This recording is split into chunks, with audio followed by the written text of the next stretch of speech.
ಎಲ್ರಿಗೂ ನಮಸ್ಕಾರ. ನನ್ನ ಹೆಸರು ಚೇತನ್ ಅಂತ.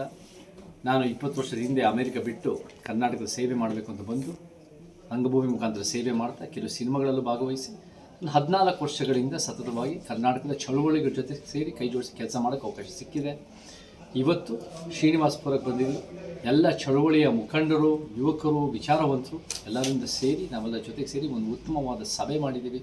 ಆ ಸಭೆಯಲ್ಲಿ ಏನಿದೆ ಅಂದರೆ ಉದ್ದೇಶ ಏನಂದರೆ ಒಂದು ಉತ್ತಮ ಸಮಾಜ, ಒಂದು ಉತ್ತಮ ಕರ್ನಾಟಕ ಕಟ್ಟಕ್ಕೆ ಏನೇನು ಮಾಡಬೇಕು, ಹೆಂಗೆ ಯಾವ ದಿಕ್ಕಿನಲ್ಲಿ ಹೋಗಬೇಕು, ಯಾವ ದಾರಿನಲ್ಲಿ ಯಾವ ಮಾರ್ಗದಲ್ಲಿ ಹೋಗಬೇಕು ಅಂತ ಒಳ್ಳೊಳ್ಳೆ ವಿಚಾರಗಳು ನಾನು ಶ್ರೀನಿವಾಸಪುರದ ವಿಚಾರವಂತರಿಂದ, ಹೋರಾಟಗಾರರಿಂದ ವಿಚಾರ ಪಡೆದಿದ್ದೀನಿ, ಸಲಹೆಗಳು ಪಡೆದಿದ್ದೀನಿ.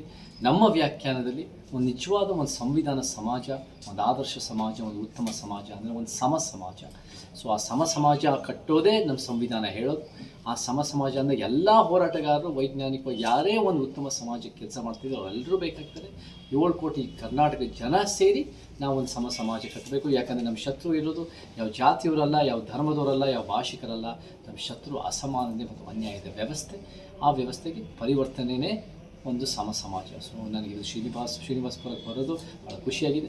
ನಾನು ಇವಾಗಲೇ 6 ಮತಕ್ಷೇತ್ರ ಕೋಲಾರ ಜಿಲ್ಲೆಯಲ್ಲಿ, ಕೋಲಾರ ಆಗಿರ್ಬೋದು, ಬಂಗಾರಪೇಟೆ, KGF, ಮುಳಬಾಗಿಲು, ಮಾಲೂರು ಎಲ್ಲ ಕಡೆ ಸಭೆಗಳು ಮಾಡ್ಕೊಂಡು ಬಂದಿದ್ದೀವಿ. ಇವಾಗ ಮುಂದಿನ ನೆಕ್ಸ್ಟು ನಾವು ಚಿಕ್ಕಬಳ್ಳಾಪುರಕ್ಕೆ ಹೊರಟಿದ್ದೀವಿ. ಎಲ್ಲ 224 ಮತಕ್ಷೇತ್ರದಲ್ಲೂ ನಾವು ಒಂದು ಸಮಾನತೆ ಸಭೆ ಮಾಡಿ ಕರ್ನಾಟಕದ ಭವಿಷ್ಯ, ನಮಗಾಗಿರೋ ಅನ್ಯಾಯಗಳು ಆಗದೇ ಇರೋಂಗೆ ಮುಂದಿನ ತಲೆಮಾರುಗಳಿಗೆ ಒಂದು ಉತ್ತಮ ಸಮಾಜ ಕಟ್ಟೋದು ನಮ್ಮ ಉದ್ದೇಶ ಆಗಿದೆ. ಸೊ ನನಗೆ ಇವತ್ತು ಭಾಳ ಸಂತೋಷ ಆಗಿದೆ. ಶ್ರೀನಿವಾಸಪುರಕ್ಕೆ ಬರೋಕ್ಕೆ ಭಾಳ ಖುಷಿಯಾಗಿದೆ.